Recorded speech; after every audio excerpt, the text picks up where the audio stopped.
प्यारे बच्चों, स्वागत है आपका हमारे YouTube चैनल मैथ इंडियंस में। आज के इस वीडियो में हम शुरू करने जा रहे हैं कक्षा 12 गणित में पहला चैप्टर संबंध एवं फलन, रिलेशंस एंड फंक्शंस। यह चैप्टर हम कक्षा 11 में पहले ही पढ़ चुके हैं, तो भाई यहाँ हम एकदम बेसिक से शुरू करने वाले हैं। अगर आपने कक्षा 11 में थोड़ा कम भी ध्यान दिया होगा, फिर भी भाई आपको यहाँ कोई दिक्कत नहीं जाएगी, तो वीडियो में हमारे साथ बने रहें। अब भाई सीधा आते हैं हम रिलेशन पे, संबंध। अब भाई जैसे ही हम संबंध की बात करते हैं तो भाई हमारे दिमाग में आते हैं कोई दो लोग, क्योंकि भाई जो संबंध होता है वह दो लोगों के बीच में होता है।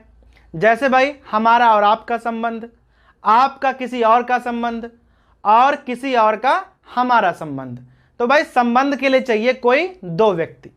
तो भाई इसी प्रकार गणित में क्या करते हैं भाई, अगर हमें संबंध दिखाना है तो हमें कोई दो समुच्चय लेने पड़ते हैं। अब भाई मान लो कि हमारे पास कोई दो समुच्चय हैं ए और बी।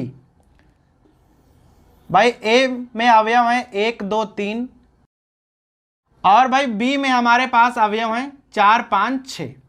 अर्थात हमने यहाँ पर दो समुच्चय लिए हुए हैं। यहाँ अवयव हैं 1 2 3 और भाई यहाँ है 4 5 6।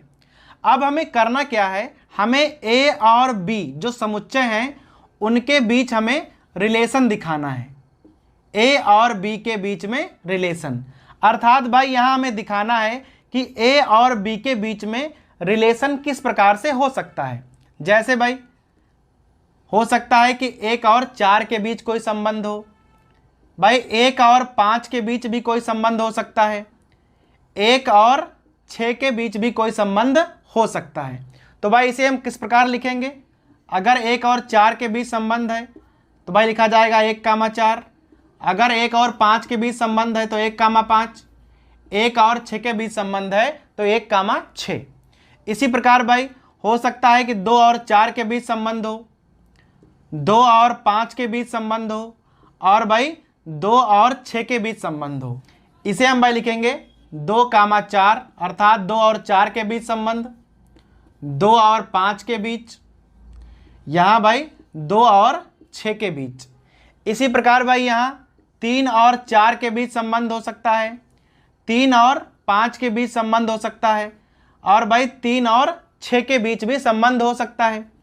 इसे हम इस प्रकार से लिखेंगे 3 कामा 4, 3 कामा 5 और भाई यहाँ 3 कामा 6।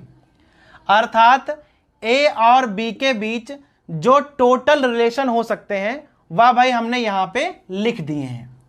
अब भाई जरा आप कक्षा 11 में वापस जाओ और भाई इन संख्याओं पे गौर करो। तो जो ये संख्याएं हैं ये हमारा ए क्रॉस बी हैं। ए और बी का कार्तीय गुणनफल लिखा हुआ है। अगर आपके पास सेट ए और सेट बी हो और भाई आपसे कहे कि आप इनका कार्तीय गुणनफल निकालो, तो भाई कार्तीय गुणनफल, कार्टेशियन प्रोडक्ट जो होगा वह इस प्रकार से आएगा। अर्थात भाई यहां पर एक बात तो क्लियर हो गई कि जो हमारा ए क्रॉस बी होता है वह ए व बी के बीच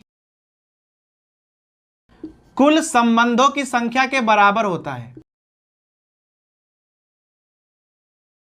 अर्थात भाई अगर हम ए और बी के बीच कुल संभावित संबंध लेते हैं तो वह हमेशा ए क्रॉस बी के बराबर होता है। तो भाई ये तो हो गई बात ए और बी के बीच कुल संबंधों की। अब हम भाई फिर से क्या करेंगे, ए और बी समुच्चयों को वैसे ही दोबारा से लिख लेंगे। भाई यहाँ है 1 2 3 और भाई बी में है 4 5 6। भाई पिछली बार हमने क्या किया था, हमने यहाँ पर कुल संबंध निकाले थे। जो कुल संभावित संबंध होते हैं हमने यहाँ पूरे पूरे लिखे थे। भाई इस बार हम क्या करेंगे, हम केवल विशेष संबंध लिखेंगे, स्पेसिफिक रिलेशन।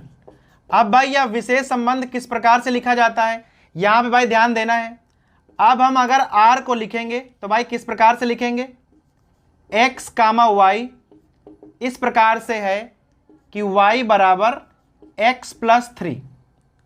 अब भाई ये x y कहाँ से आएंगे, ध्यान रखना है कि भाई जो x है वह a से बिलोंग करता है और जो y है वह b से बिलोंग करता है। भाई आपको पता होना चाहिए कि भाई कार्तीय गुणनफल में जो पहले वाले पद होते हैं वह सब ए के अवयव होते हैं, और भाई जो बाद वाले होते हैं वह हमेशा बी के अवयव होते हैं।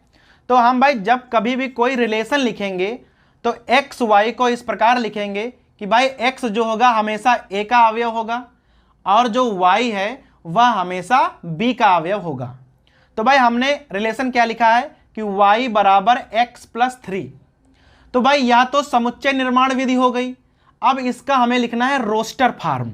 रोस्टर विधि में कैसे लिखेंगे? तो भाई अभी आपको ढूंढना है x के मान यहां से, और भाई उसमें 3 जोड़ना है, और y के मान यहां से लिखने हैं। अब भाई हमें क्या करना है कि x के मान यहां से लेने हैं, उसमें 3 जोड़ना है, और भाई y का मान यहां से लेना है, और भाई मान निकालने हैं।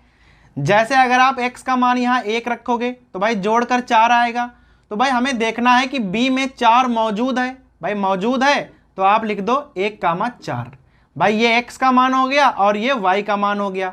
जो मान मौजूद होंगे हम केवल वही मान लेंगे। अब यहाँ आप x का मान 2 रखोगे तो भाई यहाँ मान 5 आएगा। 5 यहाँ मौजूद है तो 2,5।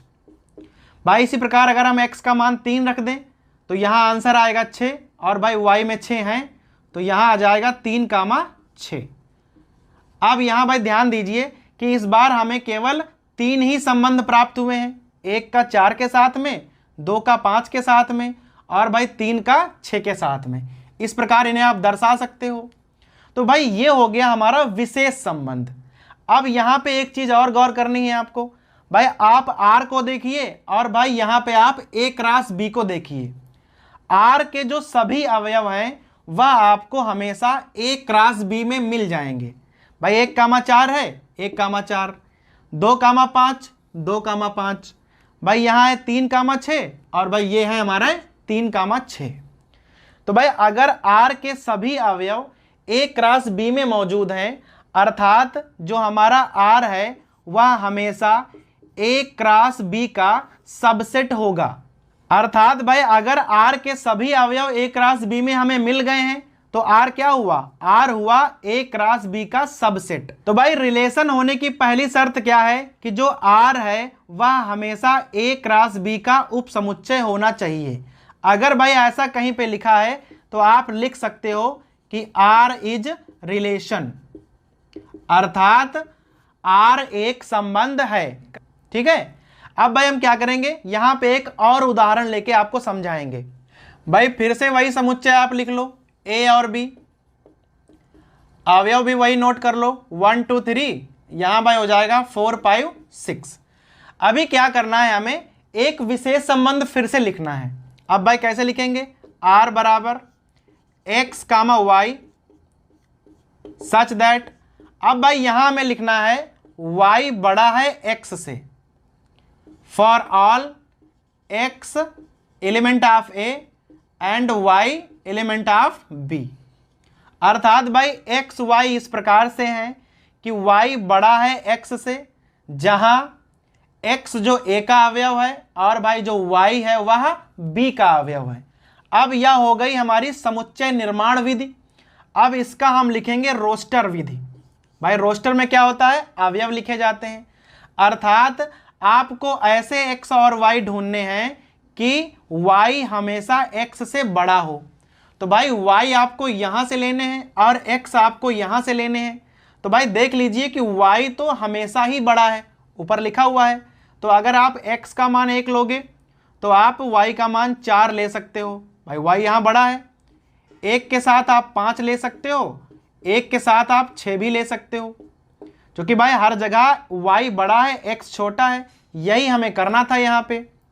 अभी आप 2 के साथ 4 ले सकते हो, 2 के साथ 5 ले सकते हो, 2 के साथ 6 भी ले सकते हो। सब कहीं भाई कामा लगा लीजिए। यहीं आ जाओ भाई, 3,4 ले सकते हो, 3,5, और भाई 3,6 भी ले सकते हो। तो आ गया हमारा R। भाई अब यहाँ गौर कीजिए कि हर जगह x का मान छोटा है और y का मान बड़ा है। यही हमारा प्रतिबंध था। अब जरा आप इस रिलेशन पे गौर करो और भाई यहाँ A क्रॉस B के मान पे आप गौर करो। भाई यहाँ R और A क्रॉस B दोनों ही बराबर हैं। भाई जो R का मान है वही A क्रॉस B का मान है। तो अगर भाई कभी ऐसा हो कि R बराबर A क्रॉस B हो जाए, अगर कहीं पर R बराबर A क्रॉस B हो जाए तो भाई समझ जाओ वह संबंध कौन सा है, वह भाई संबंध है सार्वत्रिक संबंध, यूनिवर्सल रिलेशन। तो अगर कभी भी R का मान A क्रॉस B के बराबर आ जाए तो हम भाई कहेंगे यह एक सार्वत्रिक संबंध है, यूनिवर्सल रिलेशन। तो भाई यहां से हमारा क्या हुआ, एक संबंध क्लियर हो गया। तो भाई ऐसे ही हम उदाहरण ले लेके सभी संबंधों को क्लियर कर देंगे। अब भाई आगे आ जाओ, समुच्चय हमारे वही रहेंगे, बस हमें करना क्या है, हमें R का मान एक फिर से लिखना है। तो भाई कैसे लिखते हैं, x comma y such that, अब की बार भाई क्या करना है, हमें x को बड़ा कर देना है y से। For all x is a element of a, और भाई जो y है वह b का एलिमेंट है। अर्थात भाई x और y इस प्रकार से हैं कि y जो है x से छोटा है और x जो है वह a के एलिमेंट है और जो y है वो हमें b से लेने हैं। तो भाई ये तो हो गई समुच्चय निर्माण विधि। अभी क्या करना है आपको, अभी लिखना है रोस्टर विधि। तो भाई अभी क्या करो, आप ऐसे x के मान ढूंढो जो y से बड़े हों। अब भाई x के मान ये हैं और भाई y के मान ये हैं। अब यहां अगर आप गौर करोगे तो कोई भी एक ऐसा x नहीं है जो y से बड़ा हो। भाई यहां एक लोगे तो y 4 या 5 या 6, तो भाई x हमेशा छोटा है, लेकिन यहां हमें x बड़ा लाना है। अर्थात भाई R में हमें कोई अवयव ढूंढने नहीं मिलेगा, अर्थात R का मान क्या हो जाएगा, 5। और जब R का मान 5 हो जाता है तो उसे कहते हैं हम रिक्त संबंध।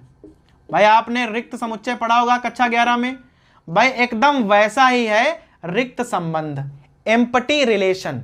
जब R में हमें कोई अवयव नहीं मिलता है, R का मान 5 होता है, तो भाई उसे कहते हैं रिक्त संबंध। तो भाई ये हमारा दूसरा संबंध क्लियर हो गया। अब आगे चलते हैं। भाई अभी तक हम क्या कर रहे थे कि रिलेशन के लिए हमने दो समुच्चय प्रयोग किए थे, एक था समुच्चय A, एक था समुच्चय B।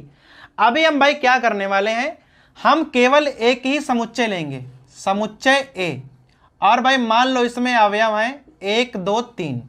और भाई क्या करेंगे, हम केवल A से A में ही रिलेशन दिखाएंगे। तो भाई अवयव यहां भी 1 2 3 है और भाई अवयव यहां भी 1 2 3 है, और हमें क्या करना है, हमें रिलेशन दिखाना है A से A में। अब अगर भाई कोई रिलेशन A से A में है तो भाई यहां पर एक बात तो क्लियर है कि भाई R जो है वह हमेशा A क्रॉस A का सबसेट होगा। जो भाई R है वह हमेशा A क्रॉस A का सबसेट होगा। अगर सबसेट है तो भाई कहा जाएगा कि R जो है वह एक संबंध है। तो भाई संबंध होने की पहली शर्त क्या होती है कि जो R है वह हमेशा A क्रॉस A का सबसेट होना चाहिए। दूसरी बात भाई, अगर R A क्रॉस A के बराबर हो जाए, अगर R A क्रॉस A के बराबर हो जाए तो भाई अभी हमने पढ़ाया आपको कि ये वाला संबंध क्या कहा जाएगा, सार्वत्रिक संबंध। अगर R जो है वह A क्रॉस A के बराबर हो जाए। अगर भाई R का मान 5 हो तो उसे हम कहेंगे रिक्त संबंध। तो भाई ये बातें तो हम वीडियो में पहले ही देख चुके हैं। अब भाई आगे चलते हैं कुछ और संबंधों पर। भाई यहां पर A दिया हुआ है, A दिया हुआ है, तो हम सबसे पहले क्या करेंगे भाई, A क्रॉस A का मान निकाल लेंगे। अर्थात भाई R निकालने हैं, सबसे पहले हो जाएगा 1 कामा 1, 1 कामा 2, 1 कामा 3। ध्यान देना है भाई, 2 कामा 1, 2 कामा 2, 2 कामा 3। फिर भाई हो जाएगा 3 कामा 1, 3 कामा 2, और भाई लास्ट में आ जाएगा 3 कामा 3। अब भाई हमें यहां 3 संबंध और पढ़ने हैं। कैसे भाई, ध्यान दीजिए। यदि अगर कोई A का एलिमेंट है, अगर कोई small a capital A set का कोई एलिमेंट है, और भाई A कामा A R को बिलोंग करता है, भाई ध्यान दीजिएगा, अगर सेट A में कोई अवयव A है और A कामा A R को बिलोंग करता है, तो भाई कहा जाएगा कि यह स्वतुल्य संबंध है, स्वतुल्य संबंध, रिफ्लेक्सिव रिलेशन, अर्थात भाई स्वयं का स्वयं से संबंध। भाई ऐसे संबंध जो हम स्वयं के साथ जोड़ सकते हैं। अब भाई इसको हम सामान्य भाषा में समझ लेंगे। जैसे भाई कहा जाए कि मोहन और राकेश भाई भाई हैं, तो भाई आप साफ साफ कह सकते हो कि मोहन स्वयं का भाई है, अर्थात ऐसे संबंध जो स्वयं पर भी लागू हो जाएं। तो भाई स्वयं के आप भाई तो हो सकते हो, लेकिन भाई कह दे कि मोहन राकेश के पिता हैं। अब भाई मोहन स्वयं के पिता नहीं हो सकते हैं। तो भाई ऐसे संबंध जो स्वयं पर लागू हो उन्हें हम कहेंगे स्वतुल्य संबंध। और भाई कैसे पहचानोगे? वहां भाई संख्याएं समान होनी चाहिए। तो अगर हमें यहां से छांटना पड़े स्वतुल्य संबंध, तो भाई कौन कौन संख्याएं छांटोगे? 1,1, 2,2 और भाई 3,3। तो अगर संबंध स्वतुल्य है तो r बराबर भाई क्या हो जाएगा? 1,1, 2,2 और भाई 3,3। तो अगर कहीं पर r इस प्रकार से लिखा हुआ है और भाई a का मान ये है, तो हम कहेंगे कि r एक स्वतुल्य संबंध है। अब भाई आ जाओ अगले संबंध पे। अगर कहीं पर लिखा हुआ है कि a, b a को बिलोंग करते हो, भाई कोई सदस्य हैं a और b, वह समुच्चय a में हैं, तो भाई a, b और b, a अगर दोनों ही r को बिलोंग करते हो, a, b और b, a दोनों ही r को बिलोंग करते हो, तो भाई कहा जाएगा यह एक सममित संबंध है, सिमेट्रिक रिलेशन। भाई कब माना जाएगा? अगर a और b a के अवयव हैं और भाई a, b और b, a दोनों ही r को बिलोंग करते हों, अर्थात जो संबंध a का b के साथ है भाई वही संबंध b का a के साथ भी हो। जैसे भाई इस प्रकार के संबंध कैसे होते हैं? भाई कह दें कि a जो है वह b का भाई है, तो भाई अगर a b का भाई है तो भाई क्या b a का भाई होगा? भाई होगा, अगर ये दोनों बालक हैं तो। अगर भाई a और b दोनों बालक हैं तो भाई अगर a b का भाई है तो भाई b भी a का भाई होगा। तो भाई अगर रिलेशन को आप जस्ट उल्टा कर सकते हो और अगर वह लागू हो जाए तो उसे कहेंगे हम सममित संबंध, सिमेट्रिक रिलेशन। a, b तो b, a भी होना चाहिए। तो भाई आप छांटो उसमें से। अगर यहां पर सिमेट्रिक है तो भाई यहां क्या क्या होना चाहिए? अगर कहीं पर 1,2 लिखा हुआ है तो भाई वहां पर 2,1 भी लिखा होना चाहिए। अगर कहीं पर 1,3 लिखा हुआ है तो भाई उसका उल्टा 3,1 भी लिखा होना चाहिए। अगर कहीं पर 2,3 लिखा हुआ है तो भाई उसका उल्टा 3,2 भी लिखा होना चाहिए। अगर भाई उसके उल्टा सदस्य आप मौजूद पाते हो तो वह एक सममित संबंध होगा। अब भाई लास्ट में आ जाओ संबंध पे। अगर भाई यहां पर कोई 3 अवयव a, b, c a को बिलोंग करते हों, अगर कोई 3 अवयव हों जो a को बिलोंग करते हों, तो भाई कंडीशन है कि a, b r, b, c r, तो भाई a, c r भी होना चाहिए। अर्थात भाई अगर कोई संबंध a और b के बीच में है, वही संबंध b और c के बीच में है, तो भाई अगर वही संबंध a और c के बीच में होता है तो भाई कहा जाएगा कि यह संक्रामक संबंध है, ट्रांजिटिव रिलेशन। भाई कब होगा? अगर a और b का वही संबंध है, b और c का वही संबंध है, तो भाई a और c का संबंध भी वही अगर है तो हम कहेंगे यह संक्रामक संबंध है, ट्रांजिटिव रिलेशन। अब भाई सिंपल है, अगर आपसे कह दिया जाए कि भाई ए बी सी तीनों जो हैं वह भाई भाई हैं, तो भाई निश्चित रूप से ए और बी भाई होंगे, बी और सी अगर भाई होंगे तो भाई गारंटी है कि ए और सी भी भाई ही होंगे। तो अगर भाई कोई रिलेशन इस प्रकार से है तो हम कहेंगे कि वह एक संक्रामक संबंध है।